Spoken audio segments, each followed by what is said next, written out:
Alors, bienvenue dans l'exposition Théodore Rousseau, La Voix de la forêt, qui se tient au Petit Palais à Paris jusqu'au 7 juillet 2024.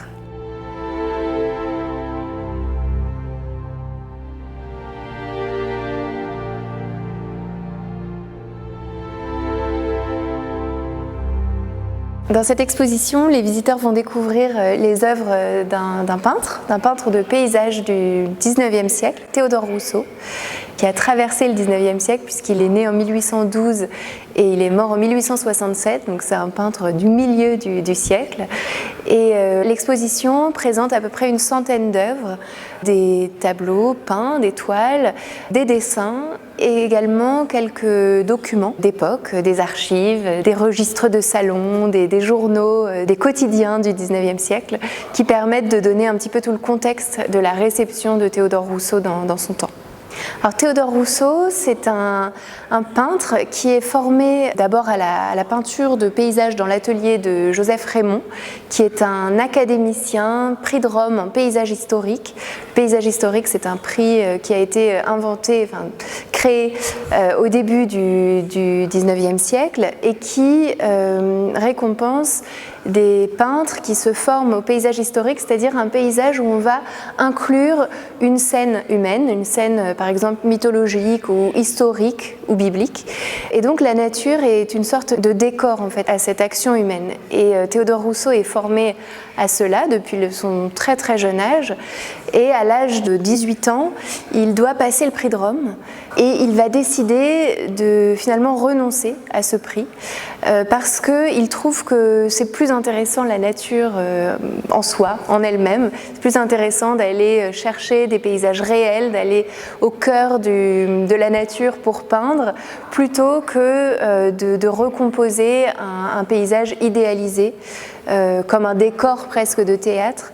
Et il a un petit peu envie d'autre chose. C'est un artiste qui fait partie de la génération romantique. Il va fréquenter à Paris toute la bohème romantique, Gérard de Nerval, George Sand, Théophile Thoré, Ary Scheffer, des artistes qui vont vraiment le pousser dans cette direction du romantisme. Même Delacroix va lui rendre visite dans son atelier. Et donc c'est un artiste qui est un petit peu un trait d'union entre la peinture romantique et la peinture réaliste. Il est un petit peu entre les deux.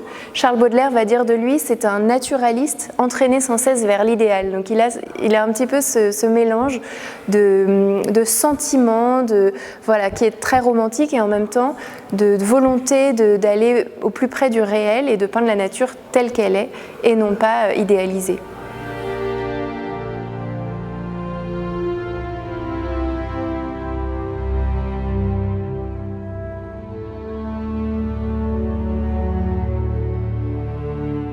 Nous nous trouvons dans la première section de l'exposition qui s'intitule « Révolutionner la peinture de paysage » et devant une très grande toile de Rousseau qui est un paysage du Mont Blanc, en fait une vue du Mont Blanc, vue depuis le col de la Faucille, donc avec une très très grande plaine et le Mont Blanc dans le fond vraiment du tableau. En fait, cette section de l'exposition présente les débuts de Théodore Rousseau quand il renonce au prix de Rome et décide plutôt que de partir donc en Italie. L'Italie, c'est vraiment le pays où l'on va depuis évidemment la Renaissance italienne pour trouver une inspiration. Et les peintres au XIXe siècle vont encore en Italie peindre des paysages italiens. Et Théodore Rousseau, il n'est pas le premier, mais il est peut-être le plus déterminé à ne pas peindre autre chose que la nature qu'il a à sa disposition en France. Et donc il va aller, comme il dit, fouiller le visible, fouiller le réel et aller un petit peu dans toutes les régions de France à la recherche de ces motifs qui sont des motifs nouveaux dans l'art français. Le paysage français n'existait pas en fait au XVIIe, au XVIIIe siècle. On n'a pas avant Corot en fait des paysages français dans la peinture. Et Rousseau va partir d'abord en Auvergne pendant 6 mois tout seul, faire un voyage où il va peindre sur le motif, recomposer des tableaux en atelier. Il va partir aussi dans le Berry, dans les Landes, dans les Pyrénées, dans le Dauphiné, en Franche-Comté, un petit peu partout, en Normandie également. Et cette première section retrace un petit peu son itinéraire en fait dans ces régions. C'est essentiellement dans les années 1830, donc Rousseau est encore tout jeune, il est né en 1812, donc il a vraiment 20 ans, 22 ans quand il fait ses tableaux, 22 ans quand il réalise celui-là. En fait, il est parti avec le peintre Alcide Lorentz au col de la Faucille. Il y reste plusieurs mois et il écrit à sa mère. À cette époque, on a des lettres, sa correspondance qui nous donne un petit peu son état d'âme. Il écrit justement, je viens de recevoir mes pinceaux et je brûle de peindre cette nature que j'ai sous les yeux, qui est tellement extraordinaire. Il écrit: je voudrais en répandre les bienfaits sur de moins heureux que moi. Donc il a cette idée de transmettre un sentiment. À la fois c'est altruiste, il a vraiment cette envie de partager son sentiment de la nature sur le monde entier presque. Et en même temps il y a ce côté très romantique de l'artiste qui ressent profondément cet amour de la nature et qui veut le partager. On voit dans ce tableau que sa manière n'est pas académique. Il a déjà une manière très moderne, une touche qui est floue, enlevée, non finie. C'est la grande notion chez Théodore Rousseau, c'est celle du non fini, de l'inachevé. On va lui reprocher cet aspect pas lisse des choses, cet aspect non fini. Et on le ressent très très bien dans ce tableau qui va mélanger des zones très floues, très aqueuses presque, où la matière tremble ou vibre, et des endroits où il va empâter, où il gratte même la couche picturale pour créer des effets un petit peu dynamiques et romantiques. On est presque dans un tableau qui évoque le romantisme allemand ou le romantisme anglais, notamment Turner, avec cet effet de tempête, d'orage qui rend une image vraiment tourmentée de la nature.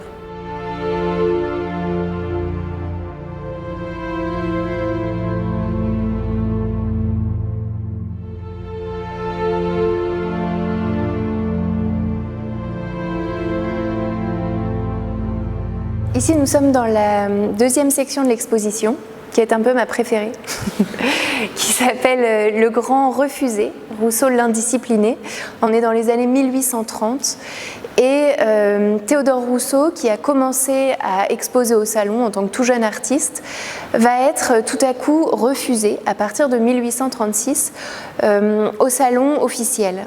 Le Salon officiel, dans les années 30, c'est vraiment presque le seul endroit où un artiste peut véritablement se faire connaître, où il peut exposer, où le public peut voir ses œuvres, où la critique peut la voir également et la commenter. Et donc ne pas exposer au salon dans les années 30, c'est très difficile pour avoir une carrière d'artiste quand on ne fait pas partie des cercles officiels et en plus quand on est refusé au salon.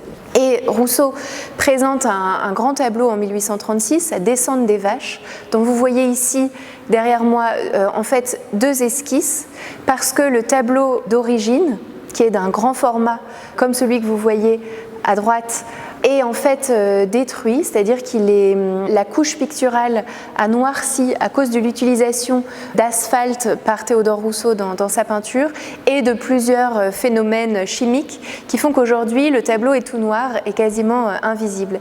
Mais donc on a voulu évoquer ce tableau par deux esquisses qui montrent à quoi le tableau ressemblait et aussi donc son format d'origine.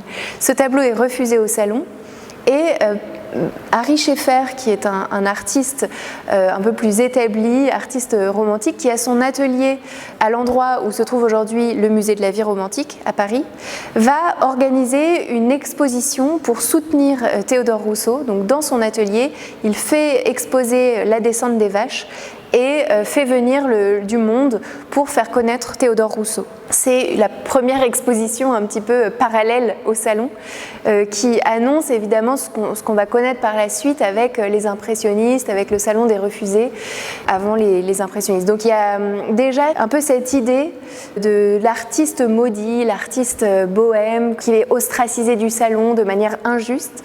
Et en fait cette histoire va se prolonger puisque Théodore Rousseau va être refusé à tous les salons de 1836 à 1841.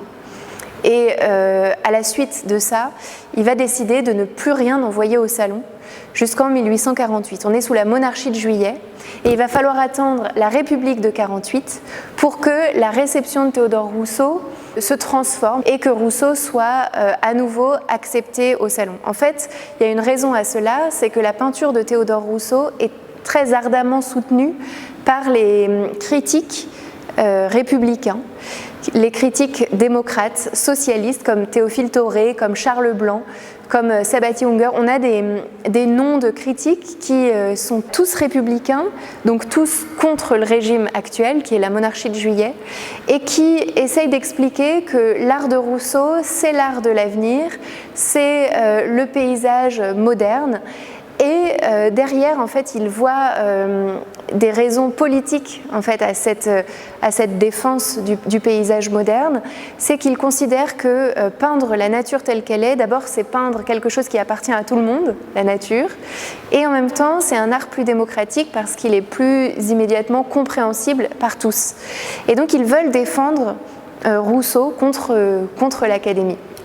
Et la critique, à l'inverse de l'Académie, va se fonder sur le côté non fini des œuvres de Rousseau. On lui reproche de faire des tableaux trop esquissés, pas assez léchés, pas assez finis. Et c'est aussi très intéressant parce que ce côté esquissé, c'est aussi un signe de modernité, puisque vers la fin de la vie de Rousseau, dans les années 60, le marchand Durand-Ruel, avec l'autre marchand Hector Bram, vont aller dans l'atelier de Rousseau et lui achètent 90 toiles, particulièrement des esquisses, qui vont en fait être le goût de l'époque. Dans les années 60, on va rechercher de manière beaucoup plus avide ces esquisses qui ont fait que Rousseau était refusé dans les années 30. Donc on voit bien qu'entre 1830 et 1860, le goût a changé.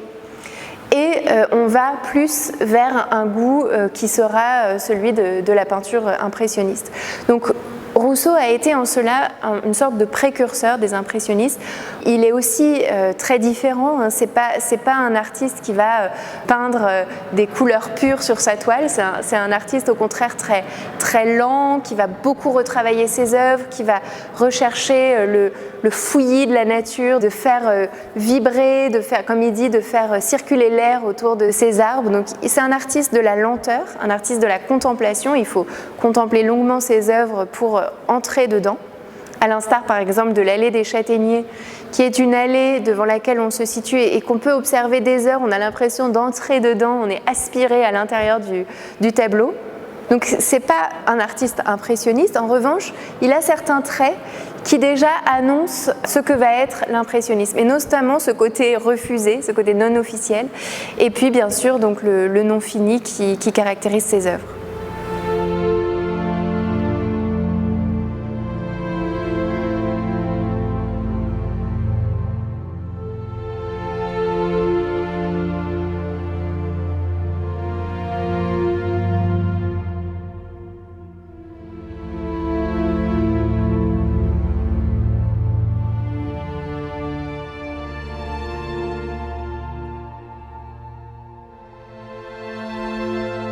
Donc en 1848, au moment où est instaurée la Deuxième République, Charles Blanc, qui est directeur des Beaux-Arts, et Ledru Rollin, qui est membre du gouvernement provisoire de 48, vont se rendre en personne dans l'atelier de Théodore Rousseau pour lui commander un paysage. Donc ça marque vraiment un retournement de situation pour Théodore Rousseau qui va recevoir 4000 francs pour une commande de tableau qui correspond pour lui à 2 années de vivres. Et par ailleurs, au-delà de cette commande, ça va être aussi le retour de Théodore Rousseau au Salon, après 13 années d'absence. Et donc en 1849, il expose 3 tableaux au Salon officiel, dont cette avenue en forêt de l'Isle-Adam, qui est un tableau conservé au musée d'Orsay, qu'il va choisir pour son retour au Salon. Il va ensuite obtenir plusieurs médailles. En 1852, il va obtenir la Légion d'honneur. Il va exposer à l'Exposition universelle de 1855, à tous les salons du Second Empire. Donc sa carrière a vraiment pris un tour en 1848 avec l'arrivée de la République. Et ce tableau est très intéressant également parce qu'il est typique des compositions de Théodore Rousseau. qui cherche à inclure le regardeur, l'observateur, dans son tableau et donc le met toujours au même point de vue que lui, comme si on était sous les arbres, dans la forêt. On n'est jamais en surplomb d'une forêt, on n'est jamais devant un paysage grandiose et un peu pris de loin et surplombant. Le plus souvent, dans les tableaux de Rousseau, on est à l'intérieur de la forêt, dans le sous-bois, avec des arbres qui enveloppent en fait l'observateur. Donc vous voyez ici la composition en ellipse avec une percée lumineuse au centre du tableau invite vraiment le regard à entrer dans cette forêt. Et par ce procédé, Rousseau veut vraiment nous inclure, nous faire ressentir ce qu'il disait un petit peu, ce que lui-même ressent devant la nature, nous mettre en empathie avec cette nature.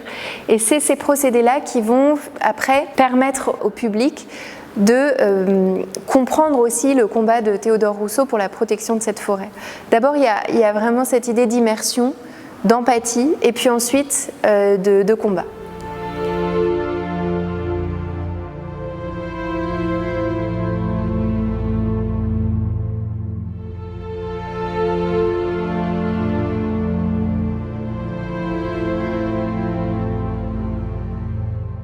Alors ici, nous sommes dans la 3e section de l'exposition, petite section qui présente la colonie d'artistes de Barbizon. En fait, Barbizon est un village qui se situe en lisière de la forêt de Fontainebleau, une forêt qui est déjà mythique quand Théodore Rousseau s'y installe en 1847, puisque de nombreux artistes sont déjà passés par la forêt de Fontainebleau, notamment Corot. Ça devient un petit peu le passage obligé du peintre de paysage au milieu du 19e siècle. Donc Théodore Rousseau s'y installe en 1847. À l'époque, Barbizon, c'est vraiment un tout petit hameau, ce n'est qu'une rue, une rue principale. Et il s'y installe à la suite d'une rupture amoureuse. Il était fiancé avec la nièce de George Sand, Augustine Brault. Et à la suite de cette rupture, il va un petit peu se réfugier à Barbizon. Il y a vraiment cette idée de la forêt refuge aussi pour Rousseau. C'est une forêt qui est un petit peu entre deux temps, c'est-à-dire que on commence à y percer des sentiers de randonnée. L'entrepreneur Claude-François Dencourt publie les premières cartes pour les randonneurs, pour les touristes, des premiers guides de la forêt de Fontainebleau. Et en même temps, c'est une forêt qui est encore assez sauvage, où il y a encore des bosquets très denses, où Rousseau aime aller, où il se perd. À la fois, Barbizon, c'est le tout petit village de paysans, donc qui s'oppose aussi à la forêt royale. Et Rousseau s'y installe avec vraiment cette idée de passer sa journée en forêt, de se perdre dans ces lieux qui deviennent tous très poétique aussi, Franchard, la mare aux fées. On a toute une toponymie comme ça qui évoque, comme dit Théophile Thoré, Barbizon est un nom assez velu. il y a le mot bison qu'on entend dans Barbizon. Et il y a vraiment cette idée d'une forêt dense et sauvage, voilà, que Rousseau veut restituer. À Barbizon, il va rencontrer de nombreux artistes, notamment Millet, qui est peintre également, qui s'installe à Barbizon en 1849. Millet arrive à Barbizon à cause de l'épidémie de choléra qui sévit à Paris en 1849. Donc encore une fois, cette idée de la forêt comme refuge aussi. On peut fuir une rupture amoureuse, on peut aussi fuir la révolution, on peut fuir la maladie. Il y a cette idée de Barbizon comme voilà, un petit peu zone de refuge non loin de Paris. Le train commence aussi à arriver avec la ligne Paris-Melun. On va avoir un certain nombre de promeneurs du dimanche qui viennent se promener en forêt de Fontainebleau. Donc c'est un lieu de passage, c'est un lieu vraiment de rencontre. Rousseau va devenir l'ami très proche de Millet. D'autres artistes également, comme Barye, comme Troyon, comme Charles Jacques, comme Diaz, Narcisse Diaz de la Peña, tous ces artistes qui forment ce qu'on appelle la colonie de Barbizon ou l'école de Barbizon parfois, mais ce n'est pas une véritable école. En tout cas, c'est des peintres qui se fréquentent, qui ne peignent pas forcément ensemble. Millet d'ailleurs, on voit ici derrière moi un paysage, a plutôt l'habitude de peindre les paysans du village de Barbizon. On dit que Millet se tourne côté plaine, quand Rousseau se tourne côté forêt, puisque le hameau de Barbizon est une rue justement entre la plaine et la forêt.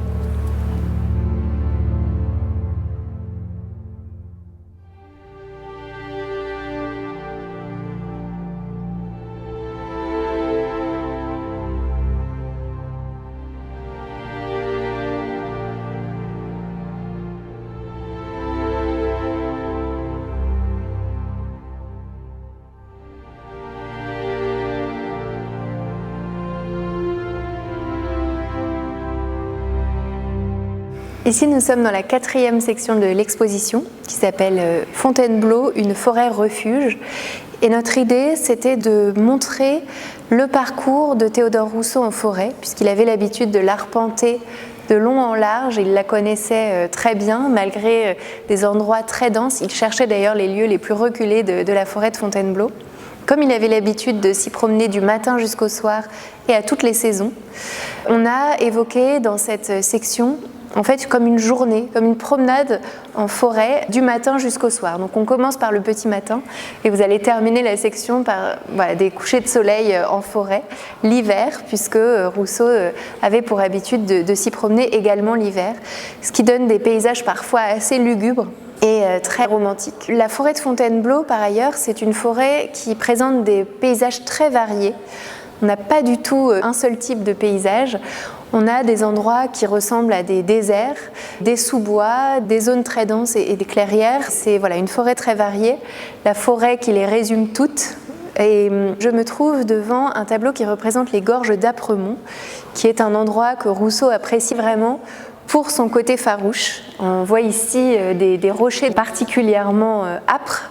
Et en fait, c'est un lieu qui était menacé, notamment dans les années 60, au moment où Rousseau peint ce tableau, par la plantation massive de pins sylvestres. En fait, on plante des pins pour l'industrie, parce que c'est du bois qui va pousser plus vite, qu'on va pouvoir exploiter. Et cette plantation de pins désole les artistes. Alors on dit même qu'ils arrachaient des petites plantations de pins comme des activistes pour éviter que le pin ne colonise leur forêt gauloise. Et je choisis ces termes à dessein puisque dans la lettre que Théodore Rousseau va écrire au duc de Morny, il écrit « Le pin va faire que notre forêt gauloise va ressembler à la forêt russe ». Qui a un peu un souvenir politique, évidemment, pour titiller Napoléon III, bien sûr, sur ce sujet. Donc les artistes détestent les pins. D'ailleurs, Rousseau ne peint jamais cet arbre, à part au tout début, on l'a vu dans les années 1830, quand il est au col de la Faucille, où on voit un sapin émerger de terre. Sinon, dans la forêt de Fontainebleau, ce sont les chênes qui l'intéressent principalement, les hêtres, tout autre type d'arbre que le pin. Et en fait, Alfred Sancier, qui a écrit la biographie de Théodore Rousseau, nous explique qu'au moment où Rousseau peint les gorges d'Apremont, il le peint en fait pour conserver la mémoire d'un paysage qui bientôt n'existera plus. Et effectivement, cette vue des gorges d'Apremont, presque sans arbres, c'est déjà un paysage qui ne ressemblait sans doute pas à ça dans les années 60, mais qui permettait à Rousseau de conserver, presque par nostalgie anticipée, nostalgie projetée, un paysage qui était en train de disparaître.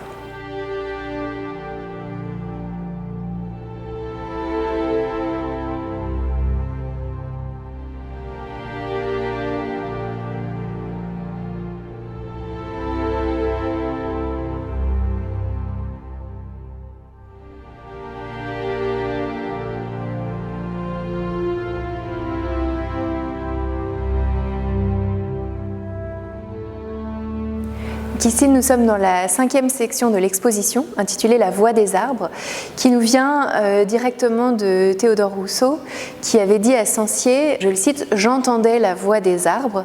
À force de se promener dans la forêt, d'observer ces arbres, il explique qu'il avait compris le langage des forêts. C'est vraiment l'homme qui parlait aux arbres. Et la spécificité de Rousseau, c'est qu'il s'intéresse à l'arbre, non pas en tant qu'espèce, mais vraiment en tant qu'individu. Chaque arbre est unique, chaque arbre se distingue par son unicité, et ça c'est un concept aussi très romantique, l'individu, l'unicité du vivant. Il y a vraiment une attention à chaque être vivant et l'arbre en fait partie. Et chez Rousseau, les arbres deviennent véritablement des individus auxquels il parle et dont il fait des portraits. Donc on a ici un certain nombre dans cette section de portraits d'arbres. Alors le portrait d'arbre, c'est un exercice aussi assez courant chez les peintres de paysages, qui est plus ardu qu'il n'en a l'air parce que sans allégorie, sans histoire, on est obligé de se confronter à la matérialité de l'arbre. Et Rousseau le fait de manière admirable puisqu'il se concentre pendant des jours, des heures sur un arbre, Censier dit qu'il ne s'arrête que quand il a suffisamment buriné l'état civil de son sujet. On est vraiment dans l'anthropomorphisme poussé à son comble. Et ici, on se trouve devant un arbre qui s'appelle le chêne de la Reine Blanche. On n'est jamais devant un chêne avec Rousseau, c'est toujours un chêne précis, identifié et nommé. Et le chêne de la Reine Blanche est dessiné en fait au fusain sur toile. C'est une technique que Rousseau a beaucoup pratiquée, qui est assez étonnante puisqu'on est dans du dessin sur toile. Un dessin sur toile qui est conservé à la Fondation Custodia, qui lui permet de faire des dessins en grand format, avec quelques rehauts de craie blanche pour marquer les zones de lumière. Et cet arbre est très impressionnant, on sent toute la musculature du tronc, les nœuds, la force vitale en fait de cet arbre, et c'est ça que Rousseau restitue à merveille. Une des particularités de Théodore Rousseau, qui explique aussi pourquoi il fascine beaucoup les artistes d'aujourd'hui, les artistes actuels, c'est que c'est un artiste très expérimental, très exploratoire. Il va beaucoup expérimenter, souvent un petit peu annuler les frontières qui existent alors entre peinture et dessin. Il fait du dessin sur toile, de la peinture sur papier, il mélange les techniques. On a parfois des œuvres qui ont l'air d'être des plumes sur papier, et en fait quand on s'approche, c'est de l'huile sur toile. Et ce côté très expérimental est intéressant parce qu'il montre une grande diversité. On a peut-être l'idée que Théodore Rousseau va être un artiste qui a un petit peu toujours fait la même chose, mais pas du tout, et je crois que l'exposition le montre, en tout cas c'était notre volonté de le montrer. Au contraire, c'est un artiste qui se renouvelle toujours, qui est jamais dans une seule manière.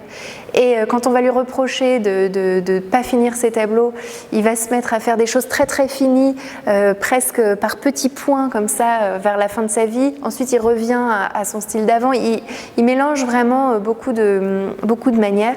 Et quand il meurt en 1867, on retrouve dans son atelier plus de 1000 dessins qu'il ne montrait pas de son vivant, des feuilles, voilà, vraiment très très nombreuses, qui sont toutes très très différentes, et ça mérite vraiment le coup d'œil.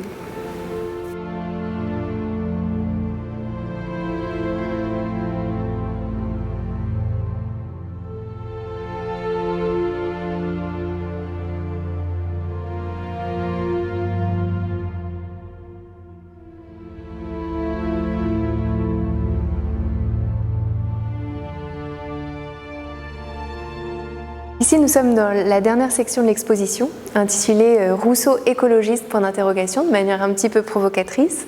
L'idée, c'était d'expliquer en fait à quel point des artistes, et notamment en particulier Rousseau, ont pu participer de l'émergence d'une certaine conscience écologique occidentale. Je vais donc expliquer pourquoi.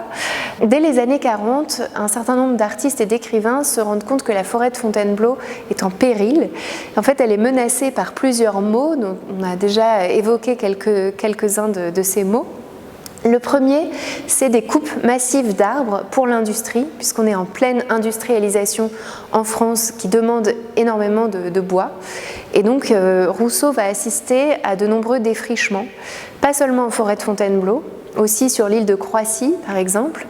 Et l'autre mal qui menace la forêt, c'est à l'inverse la plantation de pins pour l'industrie également, qui dénature la forêt selon ces artistes. Un troisième mal qui menace la forêt, c'est le développement du tourisme, et notamment à cause de l'entrepreneur Claude-François Dencourt, qui est un homme absolument incroyable, qui a vraiment fait beaucoup pour la connaissance et voilà, le développement de guides touristiques en forêt, la création du concept d'arbres remarquables, c'est lui. Mais Rousseau ne l'apprécie pas du tout. Il le traitera de vieillard maniaque épris des beautés de la forêt, parce que selon lui, la forêt n'est pas faite justement pour y percer des sentiers, parce qu'on va forcément la dénaturer en faisant cela. Et donc ces trois catastrophes vont appeler à un sursaut de la part des artistes et à une protection de la forêt. Théodore Rousseau va être le premier à en parler. En fait, il le fait de deux manières. D'abord, en 1852, il va peindre ce tableau qui est un abattage d'arbres dans l'île de Croissy. et qu'il va sous-titrer le massacre des innocents. Évidemment, pour un peintre qui parlait aux arbres, qui considérait les arbres comme des individus, abattre un chêne, c'était massacrer un innocent, donc évidemment avec une référence au massacre des bébés par le roi Hérode dans la Bible. Donc il y a déjà cet anthropomorphisme poussé à l'extrême, et il veut faire prendre conscience aux spectateurs de ces massacres. Donc on voit ici un abattage d'arbres avec un premier tronc qui gît au sol comme un cadavre qui barre un petit peu le chemin. Et puis vous voyez des bûcherons. Alors on les distingue assez mal car le tableau est très flou, très laissé, inachevé. Et ici donc deux bûcherons qui tirent une corde qui est en train de faire tomber un arbre, et puis un deuxième innocent qui s'apprête à tomber sous les coups des bûcherons, avec un bûcheron en train d'attacher une corde dans le prochain arbre qui va ensuite être abattu. Ce tableau va être suivi d'une lettre écrite par Théodore Rousseau et Alfred Sancier, transmise au comte de Morny, qui est le ministre de l'Intérieur de Napoléon III, donc lettre qui date de 1852, dans laquelle il fait un petit peu un historique de ces maux qui menacent la forêt, également un historique des peintres de Barbizon, de tous ces artistes qui ont peint la forêt, et il explique, en fait, ces arbres que vous coupez, ce sont nos sujets de tableau, donc vous ne pouvez pas nous dénaturer, nous enlever en fait notre travail de la sorte. Et donc il demande explicitement, il dit « Je demande au moins que l'art ait sa place dans cette grande exploitation de la forêt de Fontainebleau. » Donc il demande que l'art soit reconnu à sa juste place, et il dit « Je voudrais qu'on crée une zone dans la forêt ». Alors il les dit très précisément, c'est les gorges d'Apremont, les rochers de Franchard. On va retrouver un petit peu les titres de ces tableaux dans la liste des lieux qu'il demande de protéger. Et je voudrais qu'on protège ces lieux pour les artistes, pour que nous aussi on puisse continuer à travailler. Alors ce qui est extraordinaire, c'est que son appel va être entendu et que dès 1853, on crée une réserve naturelle qui va être créée au nom de l'art. Donc elle va prendre le nom de série artistique. Parmi toutes les séries de la forêt de Fontainebleau, on a la série artistique. C'est un ensemble de plus de 600 hectares qui est exempté de toute coupe pour l'usage des artistes. Et cette série artistique est officialisée par décret en 1861. C'est la toute première réserve naturelle au monde. Donc on a vraiment ici une histoire très singulière, puisque c'est par l'art, par l'esthétique, par l'attention que les artistes ont donnée à cette forêt pour leurs tableaux, qu'ils ont senti, peut-être avant tout le monde, qu'elle était menacée et ont demandé sa protection.